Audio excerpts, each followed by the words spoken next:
Welcome and thank you for being here as we dedicate this time to honoring National Foster Care Awareness Month. TWC is excited to present a weekly webinar series designated to make a tangible difference. Each session will delve into topics crucial for enhancing the well-being of youth impacted by foster care and equipping those who care for them with essential knowledge and tools.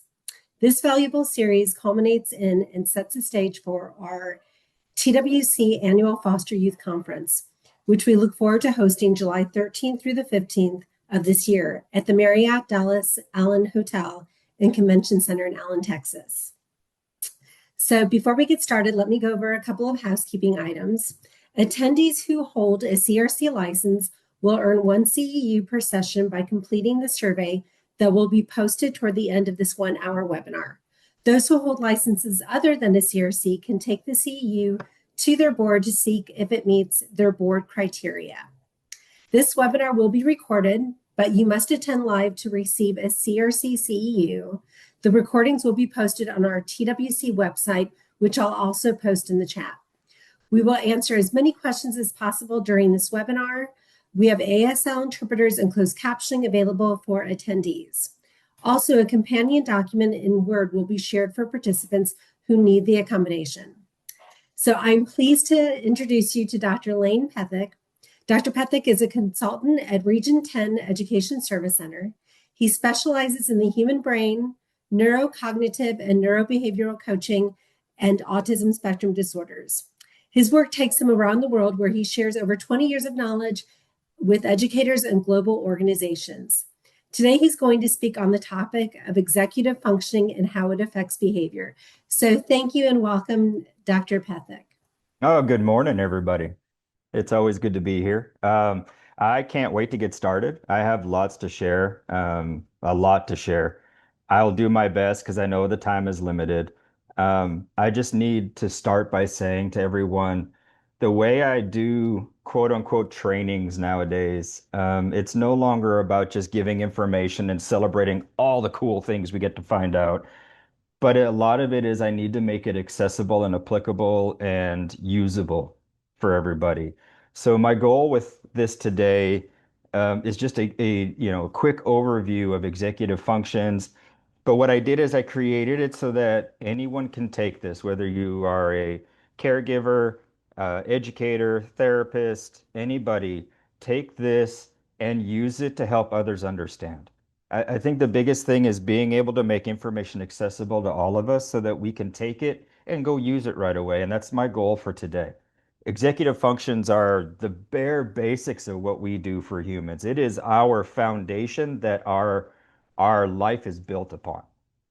Without executive functions, automatically learning and behavior are going to be awry. There's going to be lots of issues. The more I have going on in my life, we know that with the brain research, we got a kid who was in foster care, adoption, autism, ADD, ADHD, behavior dysregulation, trauma. Their brains carry such a much heavier load than most of our brains do. That heavy load takes away from their ability to start utilizing those skill sets that executive functions have. So what I want to do today is just kind of get started and give you some things to think about. Like I said, no matter your role, no matter what you do, no matter how you impact this world of foster care or children as a whole, I just want to give you something that you can take today and start doing something with it tomorrow. Summer's coming. I've been doing a lot of this kind of stuff with families and parents on put the screens away. What can we do at home to help our children with learning, behavior, and just life outcomes as a whole? So what I want to do is just real start my background real quick is 33 years ago, I moved from a place called Moose Jaw, Saskatchewan, Canada, all the way to San Antonio, Texas. I spent 16 years in a place called Edgewood ISD, which is inner city in San Antonio. Loved every second of it, had a lot of life lessons there. I did gen ed pre-K through kinder. I did special ed, been a vice principal, principal, sped director, been a researcher at universities. I'm back at Region 10 now, working in schools with families, teachers, kids, mostly just behavior, social emotional type of things, autism. So that's kind of my life in a nutshell. Being able to do brain research the last 20 years has been the greatest thing in my life because when we know how our brain works, we get to do more for it. And so, what I want to do today is give you some information. Please understand, I got two rules with all the information I have up on the screen today. You can have everything I have. You can take it all. I only have two rules to follow. Rule number one is you will try something. Rule number two is you will share it with somebody. Those are my only two rules to get my information. If you don't want to follow those two rules, then I'll just keep my information to myself. So there we go. All right. Welcome. Good morning. It is Wednesday. Summer's like on our doorstep. We're talking some districts only have a few days left with kids. Not gonna lie, when I'm done here, I gotta run out and go see kids and go say some goodbyes, kids I've worked with. But what we're going to do is the time I get with you, I want to have some fun. I want to talk about some things. Let's just enjoy this. So we're going to talk about, there's kind of our lay of the land for the day. Yes, I'm going to talk quick because I'll go into more detail hopefully this summer. Um, but what I want to share is some new research on balance activities. So I got a couple of things in here that I got brand new research in. One thing I just read the research yesterday, so I added a slide to this yesterday or this morning actually. But this new research on balance activities, oh, my friends out there, balance, balance, balance. Literally just getting kids to balance through the day has such an impact on their learning and behavior, more than we ever thought possible. But I also have to say this. Everything we're going to talk about this morning isn't just good for our kiddos in foster care. It's good for all of our kids. It's also good for everybody who's an adult too. So here's what we got. Here's the information, the latest research on balance. I'm going to share with you. I can't really show you because I'm stuck in my one corner room of my place here. But I want to tell you, just having kids stand up and balance on one foot or just alternate one foot kicks in the balance stores. And what it does for that brain, for my behavior, my social emotional regulation, for my learning is incredible. Which is why if you're an educator in this room, if you're a teacher in this room, if you work with kids in this room, getting them to stand up and just alternate feet to balance, what it does for the system is incredible. I put a little synopsis here for you all to have for children, and oh, there it is for us adults. Take a look, us adults. We got to make sure we're doing what's right for ourselves too. So there's some information for you, but let's just jump right into executive function, shall we? What I try to get people to understand is executive functions are literally our brain's control center. Executive functions literally control everything we do for the rest of our lives. And when we understand how these work and understand how we can help our children. Now remember, kiddos in foster care, kiddos in the adoption world, their brains tend to carry a much heavier load that does not free up a lot of cognitive space for executive functions to pull from to start to run the way they need to. So our job too is to make sure we're going to talk about ways to do this, how to lower that cognitive load so that their executive functions can grow more and be built better, get that foundation solid. But executive functions are important to all human beings. It affects everyday things like I have down there, managing emotions, paying attention, making friends, getting things done, solving all my world's problems as they come up. So executive functions are very important to all of us. And in the foster care world, there is a lot of research in this area. If you're interested, I got some references at the end of this session today. Um, but we don't build these just so they can work on behavior and be better at school.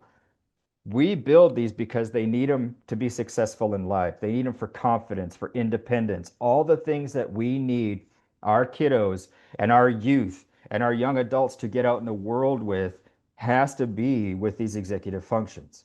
And so here's just a quick overview of the big executive functions that we all like, all the parts that we all have to work on getting built, getting solid, getting strong. And I will tell you, in the foster care world, all of these take a hit. We see a lot of times with high trauma, irregular living patterns, things like that. They have a huge effect on all of these areas. And so, what I want to do today is try to give you some easy, simple things that we can do every day with kids to help with all these areas. And they're not hard, they're inexpensive, most are free. But this is where I really want us to look at because this is where I'm going with even school age kids as a whole across our country. And so these are the big areas. There's an explanation of all of them: working memory, inhibitory control, which I love inhibitory control. I tell people the best way to explain that is your pause button. It pauses you before you do something dumb. And inhibitory control, I think every human works on to an extent their whole entire life. Self-monitoring, self-regulation, emotional control, time management, organization, planning, prioritizing, and cognitive flexibility. For anyone who's working with adolescents and young adults, especially in foster care, time management, organization, and planning and prioritizing have got to be up in the front. Those three areas, as they hit like middle school age, are vastly important for me to be more successful out in the real world, especially if I have a brain that has been carrying a heavier load through life. So those three are really big. So just saying that, putting it out there, depending on what age level you work with. I hope you understand that this covers from birth till like the day we pass away, pretty much, and the help that we need to give out there. I do have to give this to everybody. Executive functions, research consistently shows executive functioning skills and how they're put in place and how solid they are the best predictor, even better than IQ and grades, which I'm not a big IQ person, but I'm not a big grades person either. But they will consistently be better predictors of graduation, employment, independence, mental health, and all my overall life outcomes. So this is it. But the problem is executive functions don't show up on report cards. Executive functions are not graded in schools. They're not ever looked at sometimes in society. We've kind of gotten away from this whole idea of how to build these and what we need to do to build these. So this is why this is important, especially when we're working in with foster care. When I was in San Antonio, I got to do some things with St. PJ's Children's Home, and I tell you what, the things you learn are incredible. The emergency shelter they had, all the things that they do, it was amazing. And so we have to start looking at things that will help better life outcomes for our kids. So, when it comes to foster care, the adoption world, kiddos who tend to come from less stable home environments and environments as they grow up, a lot of the issues people talk about is this thing called behavior and emotion. We always talk about, oh, they always have behavior issues. Well, no, we got to stop looking at it through this, oh, their behavior is this and this and this. They're surviving. They have a brain that literally is almost at war with the rest of the world all day long because their brain doesn't trust things in the world. And that's a hard place to be. It's a really hard place for humans to be. And so it's a survival mode they get stuck in. And what I want to talk about is how we can help them get out of that survival mode. How do we get them better with this behavior and these emotions? And I know it's a lot to talk about. I could spend a whole day talking about this, but I'm going to do the summary version for all of you. And this is my best way to summarize behavior. I apologize to any therapists in this room. I'm whittling it down as easy as I can. It's basically I do this to help parents and educators truly understand how this behavior thing works for us. And I basically put our brain into a house. And our brain's house has a downstairs and our brain's house has an upstairs. We want to live in the upstairs as much as possible as human beings. We want to build our children's brains so that they know how to get to that upstairs. We got to build that staircase. As you can see in the picture, we have to have a staircase to get upstairs. Problem is, at birth, there's no staircase. We, the adults in children's lives, have to build the staircase. The more trauma I go through, the more stress I have in my life as I'm growing up, the harder it is for adults to build the staircase for me. And so just take a quick look, upstairs brain, all those areas of the brain that get us to the places we need to, the executive functions, the process and the thinking, the learning, the behavior. It's the success part we got to get in place so we can have a good, successful life. Then there's the downstairs brain. Not that the downstairs brain is bad. The downstairs brain is actually on protection and survival mode consistently. The downstairs brain needs to make sure we're safe. Nothing wrong with it, but sometimes the way it keeps us safe is not always the best outcomes for us. So the downstairs brain is high feelings. We notice danger. We notice all this. We notice that we're trying to stay safe, how we react, how we feel our feelings. That's the downstairs brain. I feel, I react, I protect. where the upstairs brain is I can plan, focus, solve, and choose. Now, we have to teach both brains to work together. We have to get that staircase built so that sometimes when I'm in the downstairs brain, I know how to regulate and get to the upstairs brain. I have to have that staircase to do it though. And I tell people if you notice in the corner, it says big feelings are normal, but coming back is growth. Big feelings are normal. Every adult, every person who's sitting with me today, you've been angry, you've been upset, you've had big feelings, you've had big emotions. Yes, that's okay. We all should feel those. We all get to feel angry. We all get to feel these things, but it's how we come back from them. That's the regulation piece. If I'm really angry and I'm really, really upset, I'm sideways with something, how quickly can I get myself back to that upstairs brain so I can calm myself down, logically think through things and stuff? That's growth. That's where we want everybody to get to. And so, I know it's simplistic, but it's a great way to help even parents, caregivers, educators, people to understand what our job is as adults.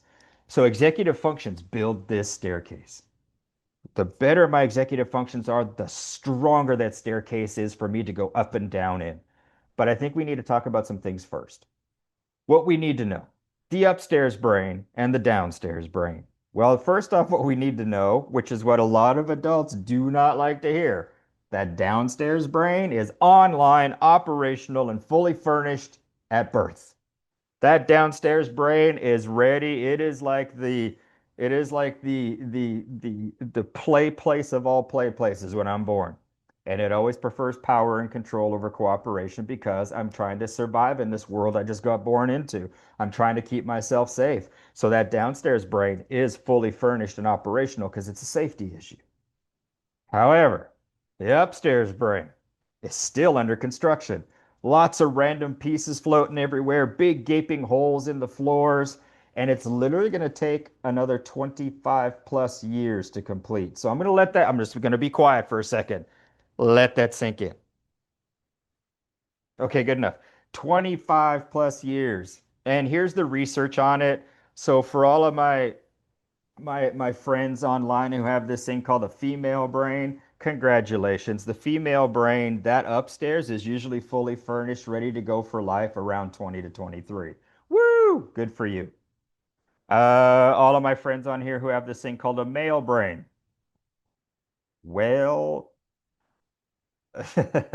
recent research is showing the male version of the brain, on average, that upstairs brain is usually not fully furnished and ready to go now until 30 to 35, which is why we got the 25-year gap. So, congratulations. There we are. Which means, guess what? Our kids need help all the way through. We're not adults at 18. I hate to break it to my friends in here. We don't turn adults at 18. We still got lots of work to do.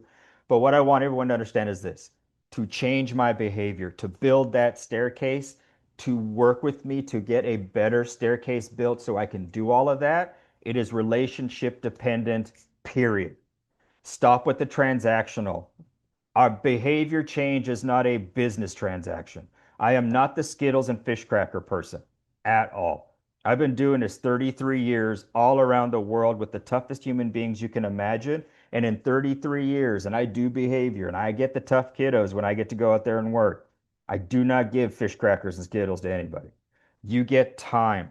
You get me. I get to try to understand you. We get connection. We get relationships. This is the stuff that changes where I'm at. I know the world we live in. Please understand, I live in the autism world, so I get the whole, here's this, here's this, here's this. If you're going to use anything like that and the behavior subsides because you found my motivator, roll your sleeves up because now you got to get to work. Now you got to teach my brain the things it needs, not just be happy I'm not rolling out on you or doing things to you. So I tell people when you're looking at trauma, you're looking at autism, you're looking at foster care, realizing those types of systems, the reward systems, actually can increase trauma responses because you take away my control and agency, and you're only concerned about obedience. Those heavy systems actually can create bigger trauma responses. They, of anyone else, need the connection and relationship piece the most. My thing is, I tell people I've been doing autism for 33 years at all levels. And I'm just going to tell you, I've never spent money or lost money on anything to help the kids I've done with autism because here's the trick. It is the time, not the dime. And that's true for foster care, kids with trauma, kids with all the things that they need, the dysregulation. It's the time, not the dime. Who provides the time for me? And I will take that to my grave. I'm just going to tell you that right now because for 33 years, that's the only thing I've seen that's actually worked the best. So here's what I'm going to share with you. Behavior is the last thing you see. It's the brain smoke alarm. Here's what I want everyone, especially when we talk, because I know when I did a lot of work with the foster care systems in San Antonio and a lot of the adoption systems, there is a behavior issue sometimes, but understanding it is what's important. What we all need to understand about human behavior is this. Behavior is the last thing you see. We have to understand this. Behavior is the last thing you're going to see. What you didn't see is the fire that's been burning to cause that behavior. Behavior is our smoke alarm for our brain. What we don't realize is that fire's been burning long before the smoke alarm goes off. And I don't have time today, but I do a whole session on a breakdown, the 11 steps the human brain goes through before you see behavior. The more traumatic my life is, the more life issues I've been through, the more things that have happened to me, the less my executive functions are in place, the quicker the smoke alarm gets activated. My brain doesn't process things the right way, those 11 steps. And so, just so you all know, if you want information on it, I can give it to you. But when you're looking at foster care, uh, and the adoption world, children's shelters type of world, you're looking at brains that will go through those 11 steps roughly in about 200 milliseconds, which is quicker than conscious thought, which is why behavior, the brain's process those 11 steps the way it needs to, but it does it quicker than we can think, which is why people are like the impulsive behaviors. Oh, it's just out of the blue. No, nothing's out of the blue. That the behavior is the smoke alarm. The fire has been burning. Our job is to find out where that fire originated from and help them learn how to extinguish it. That's our job. If we're just going to keep quieting the smoke alarm will get louder. And that is where I'll leave you with for behavior. And so, how do we start? Number one place to start, my friends, especially with foster care. More than I think any other humans on this earth, when we're looking at foster care, we're looking at, the shelters, we're looking at this kind of stuff, and my wonderful families who adopt, this is a big place for us to start looking at co-regulation.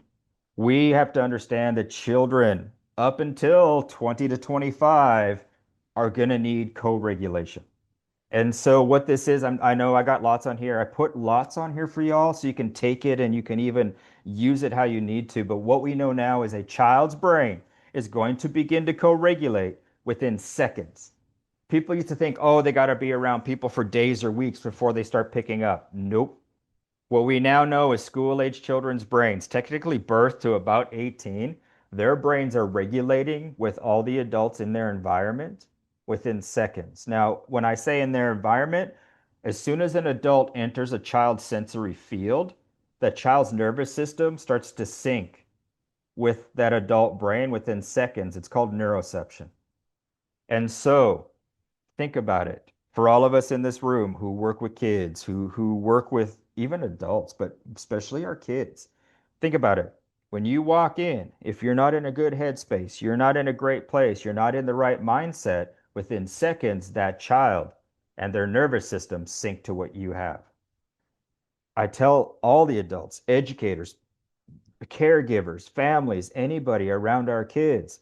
What's hard about this is we know, guess what? I can't be in a great mood and in a good headspace all the time throughout my entire life. That's impossible for humans. What we have to start teaching adults, and I really need this to get out there, what we got to start teaching our adults is this. If you're not in a good headspace and you're about to be around a child, I need you to let that child's brain off the hook.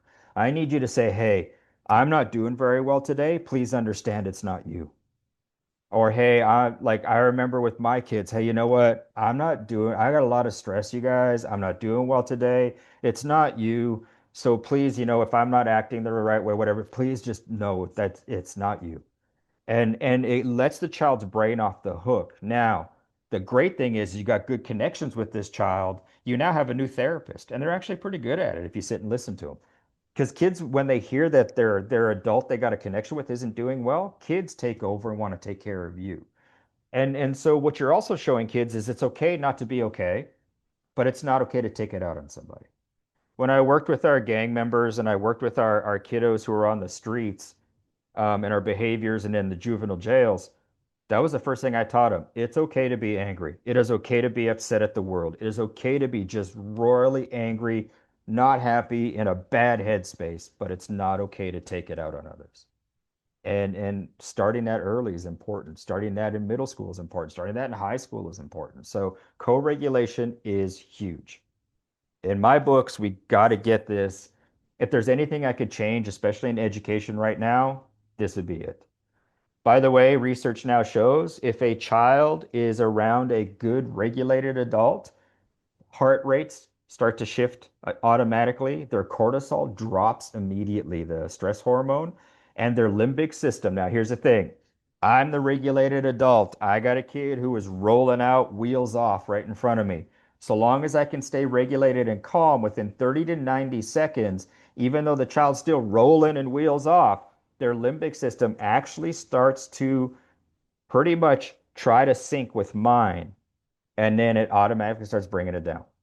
So all this information we got is incredible. However, on the flip side, dysregulated adults will automatically escalate the situation. Hands down, you make it worse. If you come in and you're like, we're done. And so regulated adults, you don't even have to say anything. Regulated adults, you realize just showing up and just by being present, you do this for them. It goes back to anxiety too. So there's now research that they're doing about how those people with high anxiety in life, your best medicine actually is finding a calm person because they drop your cortisol almost immediately, almost quicker than a pharmaceutical drug. So cool stuff for all of us. Find calm people in your lives. Don't find the uptight ones. They're hard to deal with. And so, just so you know, I know this is a lot, but this is near and dear to my heart, especially with the population we're talking about today with foster care. Over time, repeated co-regulation is literally the only way we as humans learn how to regulate. We can be taught we're supposed to regulate. We can be told we're supposed to regulate. We can go through lessons on how to regulate. Our brain only learns how to regulate by being around other regulated adults, which is why we got kids coming into our schools when a lot of our foster kids would come into our school systems, because we had a lot in Edgewood, or we had a lot of kiddos on the streets, living in the streets in Edgewood. Their whole life, all they have around them is dysregulated adults. Bringing them into school thinking we can teach them a lesson about how to regulate and it's going to work is ridiculous because they have to see regulated adults so their brain can learn how to steal it and use it and make it their own from regulated adults. It's actually how we learn social skills too. I hate to break that to people also. So, real quick, something fun. I want to kind of break it up because it's in the morning and we're all in front of a screen on a Zoom, because it's the best way to learn. Cross midline activities. This is new research on cross midline activities. If you're not quite sure what that is, draw a line straight down the middle of your body. Take your right, cross it to the left, take your left, cross it to the right. Like literally, I tell people we've got to get out of this weird thing in schools where kids put a bubble in their mouth. Oh my God, stop. Have them walk down a hallway like this because crossing midline, any activity that crosses midline is actually fantastic for this thing called literacy and reading too. So get after it. But before we go, I wanted to put this in here. Here's the latest research on some of the crossing midline activities for children and for us adults. By the way, for children, crossing midline strengthens the corpus callosum, the white matter between the two hemispheres of the brain. That part of our brain has to be rock solid for both hemispheres to crisscross information, talk to each other, and work together the right way. Adults, did you realize that new research is showing one of the biggest issues for our brains as adults is the corpus callosum is weakening because we don't do much anymore. So this is good for all of us. If we were face to face, you know what? Maybe this summer, I can show you the best one for reading and the best one to bring midline back. So, but in the meantime, let me just show you an easy one to do. I don't know if you all can see me or not, but hey, we'll give it a go. You get kids to hold their fingers out, point with your index fingers, and draw a big number 8 laying on its side in front of them, the infinity sign, across their midline with both hands. And then you do both hands starting up And then you do right hand goes up, left hand goes down. And just something simple like that for 10 seconds takes their brain to the gym and off we go. So easy. Um, so now let's jump into this thing called literacy. And you're like, well, we're talking foster care. What's literacy got to do with it? I'm not sure how many of you have seen the recent research on the effects of reading and foster care, kiddos in foster care. I put a bunch of references in the back for those of you to take a look at it. Literacy is huge for all of us, but we're finding out that literacy is actually highly beneficial for our foster care population. And so reading, just something real quick, because I know I'm going to be running out of time here in a little bit. What I want to share with you is there's a 50-50 rule for reading. We have got to get we got to get our world back into this reading thing. Like number one, we haven't taught it right for how many years. Number two, we don't make reading enjoyable. And this is where the 50-50 rule comes into place. Everybody in this room, it is hugely beneficial to have all of our children read, not just because I'm going to get through school or pass some ridiculous test. It is hugely beneficial because my life outcomes almost depend on my reading outcomes because of all that reading does for us and literacy does for us. Literacy is actually a great mental health thing for us too. But here's the 50-50 rule. Every human brain, it's a 50-50 rule. 50% of my ability to read is the skills that my brain needs to develop and build.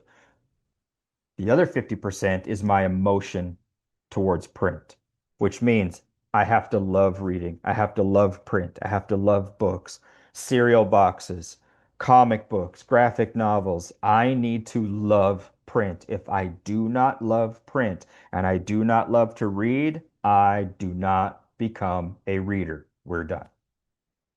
Worst thing to give kids for reading is a photocopied story with questions after it. Welcome to the research. I will tell you this too. The hardest for the brain, learning how to read is literally the hardest thing the human brain ever has to undertake in its lifetime. We are not born in this world with a brain that has any area that's developed for reading. The brain has to actually have to start with language, start with social interaction, and build basic foundations that we eventually will build into reading and literacy. There's 7 parts of the brain involved. 5 of those parts are hardwired into our limbic system, which is why emotion is vastly important to me being a reader. I will tell you that the average brain probably does not have these things solidly in place the way they need to, and then talking to each other across hemispheres till much later than kindergarten. But I'm trying to get the word out to the rest of the world that every brain can learn how to read if given the time and support. Reading for our children in foster care is huge for them. And writing is there also. So writing, this is the brain booster. I put this in here. It's just a fun little graphic I created a while back just to help everyone understand how important handwriting is. No more typing and swiping. We need handwriting. We need kids to be picking up something, putting it on paper or walls. I don't even care, but they got to do something. And this is why. Here's a big one. Things that we can do at home. Please share this out with caregivers. Please share this out with schools even. Play-Doh, coloring, drawing, doodling, pens, pencils, markers, crayons, chalk, paint, even writing positions. Yes, I am going to probably like freak a whole lot of older people in this room out by saying this, but one of the worst ways to teach us how to write is sitting up straight, feet on the ground, and sitting like this. Please understand, writing is such a massive cognitive draw on the human brain, one of the biggest that exists. The more I'm worrying about position and stress, the less I have to go to the energy needed to write. Not to mention, I can watch a room full of adults, which I did just the other day, writing. Not a single adult is like this writing. Everybody's kicked back and relaxed because the more relaxed your body is while you write, the more you can put towards writing. I know, lay on your stomachs, clipboard, standing up, writing on easels is incredible for children to do. And doing dishes, chores. Chores are highly important to our kiddos who go to foster care homes. When I get chores, we figured this out years ago, but this is cool for writing too. When we get our kiddos who are in foster care with foster families, when those foster families give them chores, it's not just responsibility. It actually brings this cohesiveness to a family unit that is that belonging that my brain is highly seeking. But one of the chores that helps writing is doing dishes too. So share that with whomever you can, please, because dishes are great for writing. By the way, those of you who understand, if a kid's writing in a pencil and we just decide to switch to a pen in mid-writing, just that minor change in friction actually helps create new neural pathways too. So fascinating, isn't it? And just have some fun with it. And so this is what I leave with it. This is some of the new research. I put it in a big thing for you to look at. Um, but reading and writing levels are huge predictors for better outcomes in foster care and adoption populations. I put it in here. You guys can take a look at it because I know we'll probably run out of time today, but um, it's just deeply connected to so many things we're looking at in the foster care world and with adoption populations. So brain development, regulation, believe it or not, attachment, long-term life stability, resiliency, and opportunity and hope. So the research, there's some great articles I included at the end of this you can go take a look at. But reading and writing, the literacy side of our world, absolutely incredible for our kiddos in foster care. When I say kiddos, I am talking, I don't care how old they are. When I say kiddos, I mean up to age 22, pretty much, because that's adolescence. And so if I'm a 20-year-old and I am not reading or writing, it's never too late. It's going to be harder, but it's never too late. Please, please, please. This whole notion of if they're not reading by third or fourth grade, blah, we got to get that. We got to stop. Just please stop it now. We need to help. Whether I pass a test or whether I pass class or whether I pass reading in school, I don't care. I need someone who's going to work with me with reading and writing until my brain learns how to do it. End of story. My outcomes are so much better when we get it there. So, yay for us. Get them reading. By the way, if I'm a struggling reader or I have this stuff called dyslexia, comic books and graphic novels are your number one interventions. And I love comic books. So, there you go. I hope that helps. Now, I am going to take this next few minutes and then I'm going to end early for questions because I know some people may have questions. What I want to talk about is play. So before we dive deep, I did something special for you all for play today. It's something I've been doing for parents everywhere. I was actually just back home in Canada about a week and a half ago. I just got back. I go home to Canada to see my family, because that's where all my family lives. But I also have been able to go back and give back to my home country and my home provinces and help families and community programs and family service centers and things like that. And play is huge to me. So first of all of us in this room, I'm assuming we're all adults. If not, kids already know this information anyways. We just have to start listening to kids. Um, but all of us in this room, please understand, play is the number one brain developer and the number one predictor of academics and behavior for brains birth to six. Do you realize that the more I play birth to six, the better my behavior and social emotional outcomes are for the rest of my life? Play, not screens, play, all kinds of play. Adult involved, adults go away type of play. All things. Play with my friends, play by myself, play with blocks. By the way, playing with blocks, the more I play with Legos and blocks till age 9, the better my math scores are in high school for all populations. So, by the way, play from 6 to 19 is the number one thing on our planet to lock in and strengthen neural pathways and synapses, which means I can process and learn quicker and I can regulate behavior faster. Play. By the way, all of us who are 19 years and older, play is the number one thing on the planet to maintain our brain through old age. So play. However, as I say also all too often in our country right now is what is the one thing we don't do anymore, especially in schools? Play. And then we wonder why kids struggle with learning. We wonder why they struggle with behavior. Well, why don't you play some more? You see, this whole thing of more time in a seat is actually bad research. The longer I sit still, the less I learn. The realization for all human brain and body is the human brain is built to learn only while movement is occurring. So the more I move, the more I learn. The less I move, the less I learn. So let's get play back where it belongs and let's get the outcomes for our kids where they belong. So just a quick little graphic for y'all to look at about play.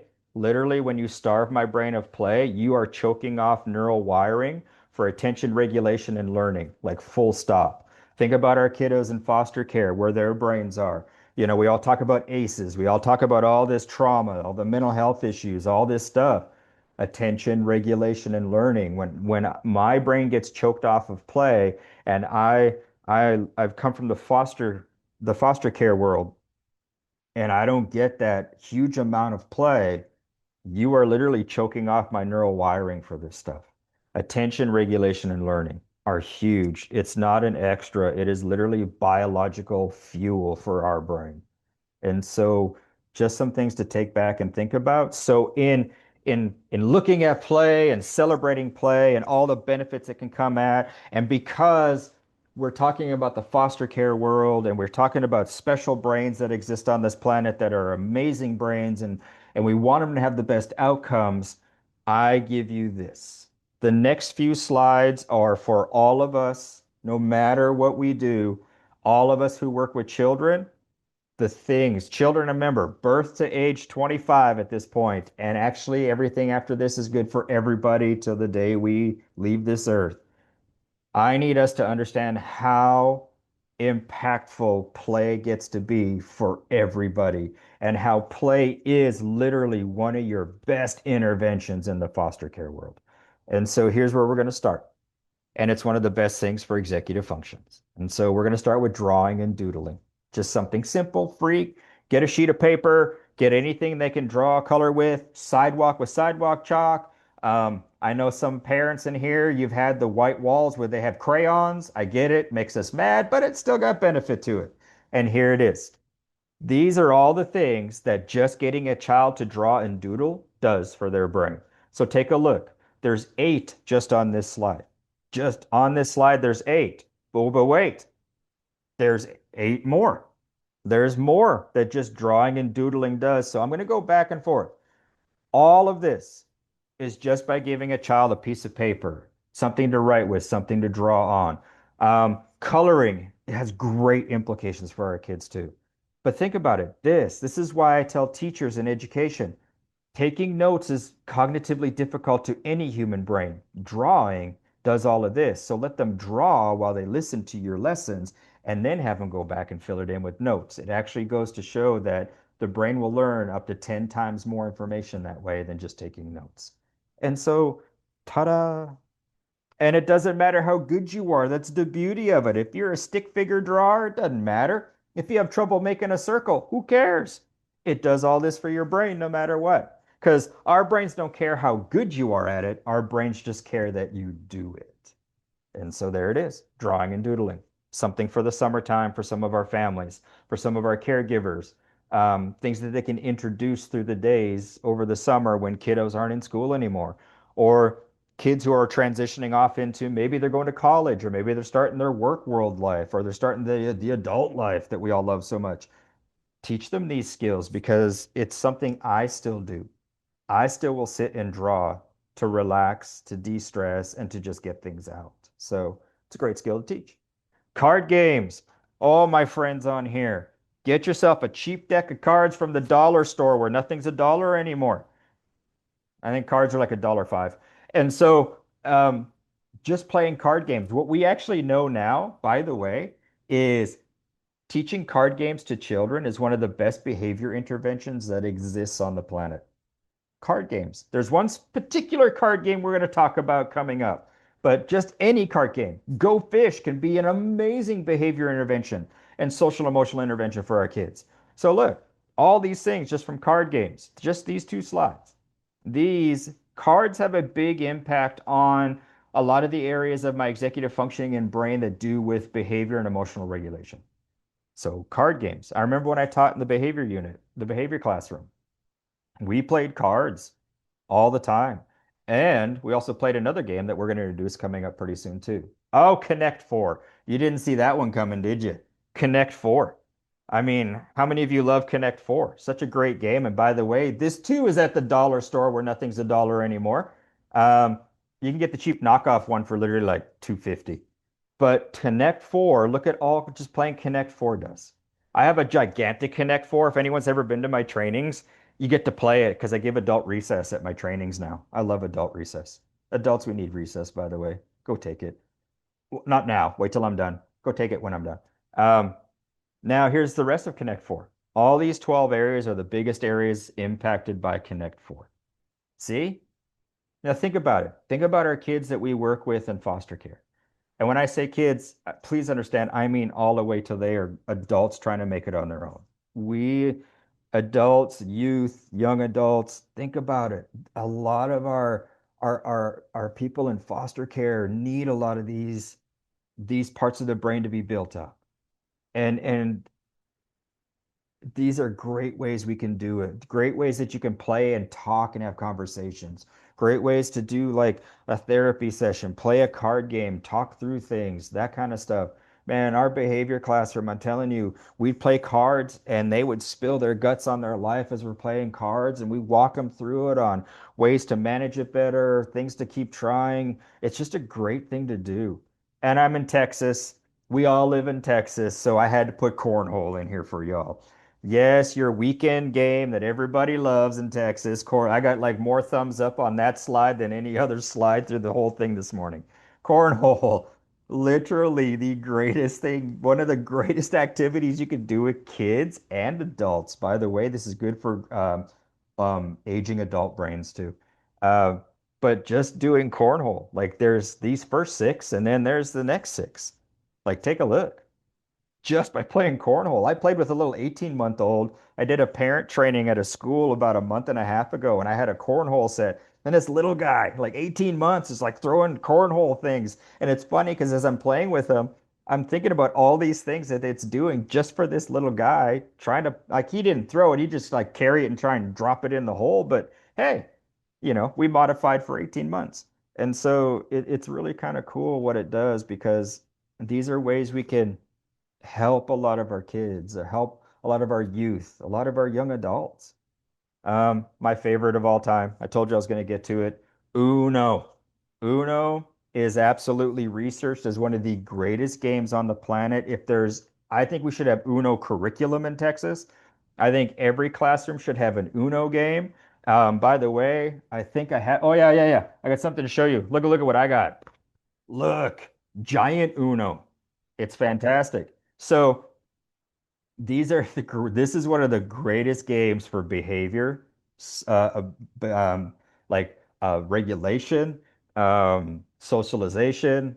Just, oh man, and the academic outcomes from Uno are off the charts. And so I just put the top 10 in for Uno. I like the last one, dopamine done right. Uno delivers a specific type of level of dopamine that when you get it playing Uno, it has a vastly different effect on the brain than just watching a screen getting the dopamine hits that way. So great stuff, awesome things. Play some Uno. Not gonna lie, I played Uno in a life skills classroom about 2 months ago at a high school. It's a new Uno, and I call it Uno Lose Your Mind, but it's not called that, but it has like pickup 10. I was literally sitting at this table with these life skill students. I'm losing because I got like 36 cards in my hand. And my one friend with Down syndrome sitting next to me smiles at me and flops down to pick up 10. I'm not gonna lie, my self-regulation took a hit that day. When I saw that pick up 10, I was like, oh, like my adult self-regulation got a workout and a half on that one. So it's good for all of us. And so there you go. Um, Last thing I got is this. Doesn't cost a thing. This is the time. All this takes is time. Please help our adults who foster care families, our adults who are caregivers, realize that it is 10 minutes a night or 10 minutes a day going for a walk outside. 10 minutes a day, go for a walk outside. Of everything we've talked about today, this actually has some of the greatest impact on our on brains. So here it is. Going outside for a walk for 10 minutes. The longer you stay outside, the better the impact. So here's just the first aid. So going outside just for a walk, think about our kiddos in foster care, the connection this builds with their foster families or their caregivers at the time. A lot of kids I worked with were basically at the children's home or in the shelter. Um, they weren't necessarily placed yet or whatever it is, and so going for with an adult who I could start making connection with is probably like the best thing we need to start doing for our kids, especially when they're young. And so there's the first eight, and here's the last eight. And all this is just go outside for a walk for 10 minutes. The longer you walk, the more you're in nature, the better all these outcomes will become. And so there you go. That is my favorite section of all of this because it's cool stuff we can do. We get to build our own brains while we're doing it, but the outcomes it has for our kids, especially in foster care, are just they're life changing. And I think that's what we need to look at. We got to get out of the mentality that we got to spend more money and buy more things to pull our kids out and give them a better outcome. It literally is, and I'll take this to my grave too. It's the time, not the dime. And it's how we spend that time. And so, last thing I share is about happiness for our kids in foster care. Happiness is not a luxury, it's literally neurological oxygen for children in foster care. It actually helps build all those executive functions and those executive function systems. While when I'm around happiness, it actually starts convincing my nervous system that the world no longer has to be a place I'm at war with every day. And so, my last thing I'm going to leave you all with is this. Hope is what happens when a child's nervous system finally believes tomorrow might feel safer than today.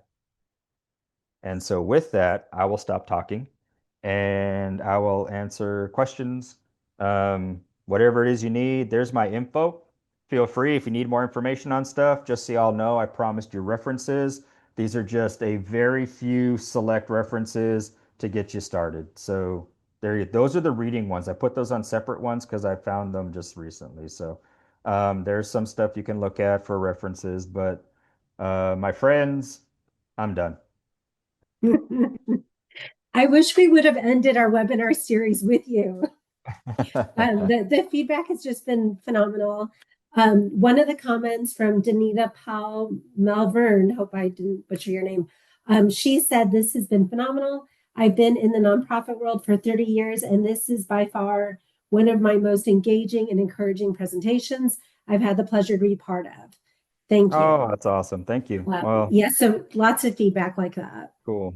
Well, I hope it helps and I hope you can take something and use it. And like I said, if you ever want more, this is the tip of the iceberg because we only had about 50 minutes. So, y'all, I got your back if you need something. So, Well, since we have a couple minutes, we did have some questions about your 11-step framework. I oh know we're yeah. in a time crunch, but if you could hmm give us any more nuggets about that, that would be great. So all human brains, when we learn behavior, the first step is there's a sensory perception. Like our brain has to perceive something to start the chain of reactions going. There's literally 11 steps our brain has to process through. When I say process, most of it's done by the basement brain first before our frontal lobe kicks in.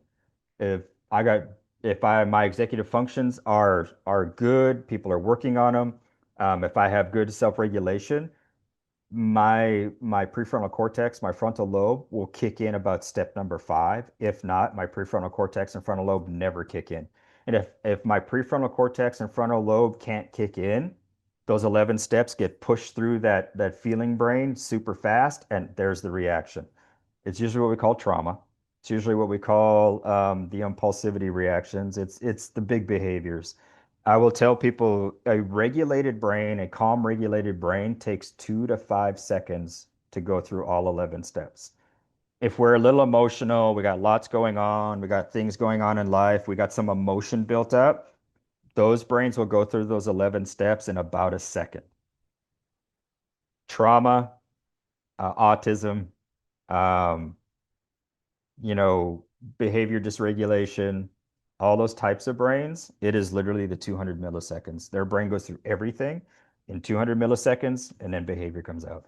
And so if you're interested in that, I can share some of that with you and do that with you because I think it's important for everybody to understand.